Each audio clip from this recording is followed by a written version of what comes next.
আসসালামু আলাইকুম। সংবাদে আপনাদের সবাইকে স্বাগত। সংবাদ শিরোনাম। দেশ জুড়ে বর্ণাঢ্য আয়োজনে ঈদে মিলাদুন্নবী উদযাপন, দেশের বিভিন্ন স্থানে জশ্নে জুলুস। চট্টগ্রামে পদদলিত হয়ে 2 জনের মৃত্যু। মাজার ভাঙচুর, লাশ পোড়ানোর পর থমথমে রাজবাড়ির গোয়ালন্দ। মামলা হয়নি, আটক হয়নি কেউ, জোরদার নিরাপত্তা ব্যবস্থা। লক্ষ্মীপুরে নিয়ন্ত্রণ হারিয়ে যাত্রীবাহী বাস খালে 5 জনের মৃত্যু, আহত 10 জন হাসপাতালে। বেপরোয়া গতির কারণে দুর্ঘটনা, ধারণা পুলিশের। উচ্চ বিদ্যালয়ের জায়গা নির্ধারণ ও নামকরণ নিয়ে মানিকগঞ্জে আলোকদিয়ায় দ্বন্দ্ব, দুপক্ষের পাল্টাপাল্টি অবস্থান।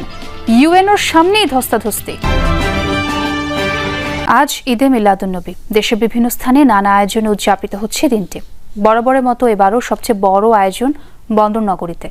পাকিস্তান থেকে আসা পীরের নেতৃত্বে জশ্নে জুলুসে অংশ নিয়েছেন লাখো মানুষ।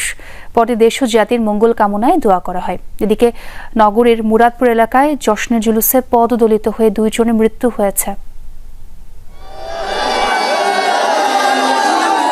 এ যেন জনসমুদ্র। বন্দরনগরীতে বর্ণাঢ্য জশ্নে জুলুস, তাতে অংশ নেন লাখো মানুষ। আঞ্জুমানে রহমানিয়া আহমদিয়া সুন্নিয়া ট্রাস্টের উদ্যোগে শুরু হয় জশ্নে জুলুস। নেতৃত্ব দেন পাকিস্তানের সিরিকোটের পীর সৈয়দ মুহাম্মদ সাবির শাহ। এছাড়া বন্দরনগরীর 16 শহর থেকেও বের হয় ঈদে মিলাদুন্নবী উপলক্ষে শোভাযাত্রা। সেটি বিবির হাট, মুরাদপুর সহ বিভিন্ন সড়ক প্রদক্ষিণ করে। আজকে খুশির দিন, আনন্দের দিন, ঈদের দিন। আমরা 11 মাস এই দিনটির জন্য সারা বিশ্বের মোহাম্মদী চাইতামরা অপেক্ষা করে। পবিত্র জশ্নে জুলুসে ঈদ মিলাদুন্নবীর মাহফিলের মধ্যে আজকে আমরা আমার রসুলকে স্বাগতম জানানোর জন্য, আনন্দের ঈদ করার জন্য আমরা আজকে জামিয়ার ময়দানের মধ্যে উপস্থিত হয়েছি। এদিকে নগরীর মুরাদপুরে আয়োজিত জশ্নে জুলুসে পদদলিত হয়ে 2 জনের মৃত্যু হয়েছে। নিহতরা হলেন পটিয়ার আইয়ুব আলী ও নগরের সাইফুল ইসলাম। পর্যটন নগরী কক্সবাজার শহরেও হয়েছে জশ্নে জুলুস। মহেশখালী, কুতুবদিয়া, চকরিয়া সহ বিভিন্ন স্থানে বের করা হয় শোভাযাত্রা। অংশ নেন নানা বয়সী মানুষ।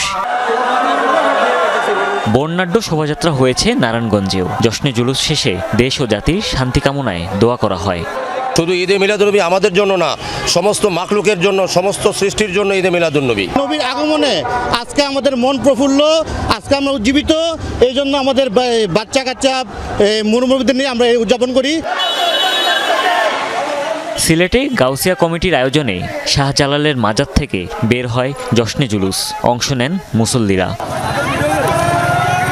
এছাড়াও ময়মনসিংহ, মুন্সিগঞ্জ সহ দেশের বিভিন্ন স্থানেও পবিত্র ঈদে মিলাদুন্নবী উপলক্ষে ছিল নানা আয়োজন। রাজবাড়ির গোয়ালন্দে নুরাল পাগলা মাজারে হামলা, ভাঙচুর এবং 1 জন নিহতের পর সেখানকার পরিস্থিতি এখনও থমথমে। তবে নিরাপত্তা জোরদার করেছে আইনশৃঙ্খলা বাহিনী। কবর থেকে দেহাবশেষ তুলে আগুন দেওয়ার ঘটনায় নিন্দা জানিয়েছেন স্থানীয়রা। হামলা ভাঙচুরের সময় রাসেল মোল্লা নামের যুবকের মৃত্যুতে পরিবারে চলছে আহাজারি। ধ্বংসযজ্ঞের চিহ্ন প্রতিটি ঘরে, দরজা জানালা থেকে শুরু করে আসবাবপত্র ভাঙচুর, সাথে আগুনের ক্ষত ছড়িয়ে রয়েছে রাজবাড়িতে, নুরাল পাগলার দরবার ও বাড়ি জুড়ে। মাজার ও দরবারে হামলা এবং ভাঙচুর, কবর থেকে দেহাবশেষ তুলে পুড়িয়ে দেওয়ার ঘটনায় আলোচনায় এখন গোয়ালন্দ এলাকা। একদিন পরও উৎসুক জনতার ভিড় সেখানে। যদিও পুরো এলাকা নিয়ন্ত্রণে রেখেছে আইন শৃঙ্খলা বাহিনী, কবর থেকে দেহাবশেষ তুলে পুড়িয়ে দেওয়ার ঘটনায় ক্ষোভ প্রকাশ করেছেন স্থানীয়রাও। ভিতরে এসে দেখলাম তার কবর যেখানে দিছিল তো ওখানে লাশ নাই, কবরটা ফাঁকা, আর অনেক পুরা মানে ভাঙচুর করছে, এগুলি দেখা গেছে। হয়তো সে অন্যায় করতে পারে, পাপ করতে পারে, তার জন্য আইন আছে, দেশ আছে, আদালত আছে, বিচার আছে। কিন্তু এইভাবে পুড়িয়ে রোডের উপরে এগুলো করা, আমি মনে করি এটা কোনো সভ্য সমাজের লোকের দ্বারা এটা সম্ভব নয়। আমার বাড়িতে আক্রমণ হয় তো আমার বাড়ির মিঠাল ভেঙে ফেলেছে, আমার বাড়ির টিন, ঘরের চাল, মোট 3টা ঘর, 2টা জানলা আমার ভেঙে শেষ।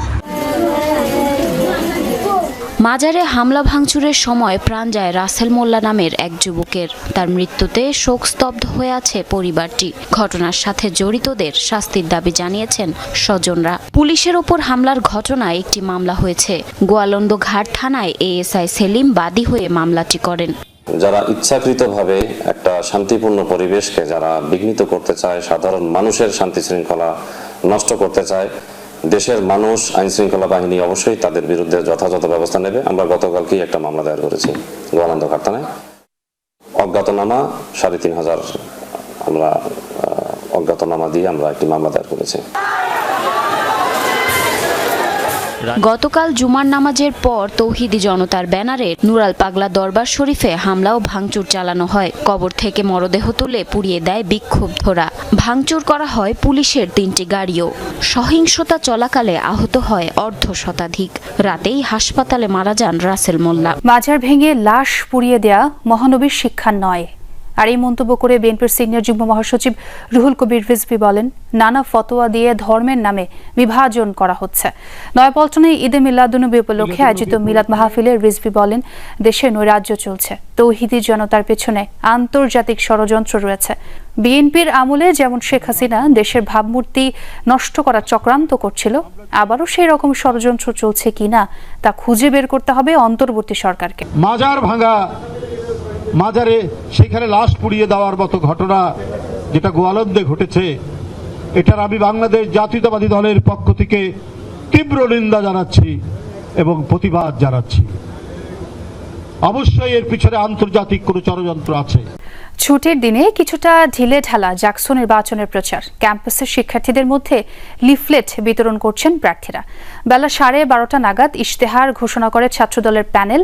8 দফা ইশতেহার তুলে ধরেন ভিপি পদপ্রার্থী শেখ সাদি হাসান। তারা জানান, বৈষম্যহীন ক্যাম্পাস তৈরির এটাই বড় সুযোগ। উন্নত আবাসন, খাবারের মান উন্নয়ন ও নারীদের জন্য নিরাপদ ক্যাম্পাস গড়ার গুরুত্ব তুলে ধরেন ছাত্রদল মনোনীত প্রার্থী।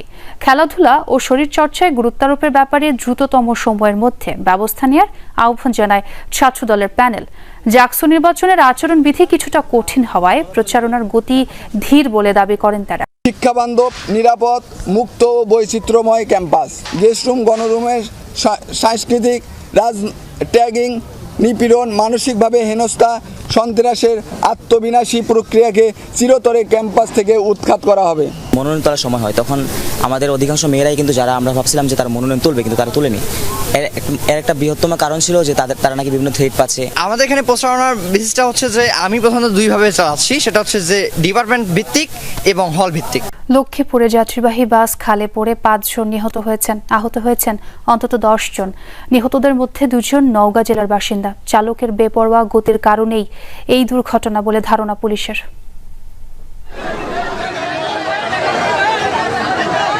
সড়ক থেকে সোজা খালে পড়েছে বাস, ভেতরে আটকা যাত্রীরা। তাদের প্রাণে বাঁচানোর চেষ্টায় স্থানীয়রা। সকালে নোয়াখালী থেকে ছেড়ে আসা আনন্দ পরিবহনের বাসটির গন্তব্য ছিল লক্ষ্মীপুর। পথে চন্দ্রগঞ্জে কফিল উদ্দিন ডিগ্রি কলেজ এলাকায় চালক নিয়ন্ত্রণ হারায়। এতে খালে পড়ে যায় যাত্রীবাহী বাসটি। ভেতরে আটকা পড়া যাত্রীদের প্রথমে টেনে বের করেন স্থানীয়রা, পরে যোগ দেয় ফায়ার সার্ভিসের সদস্যরা। ঘটনাস্থলে প্রাণ হারায় নওগাঁ জেলার হুমায়ুন।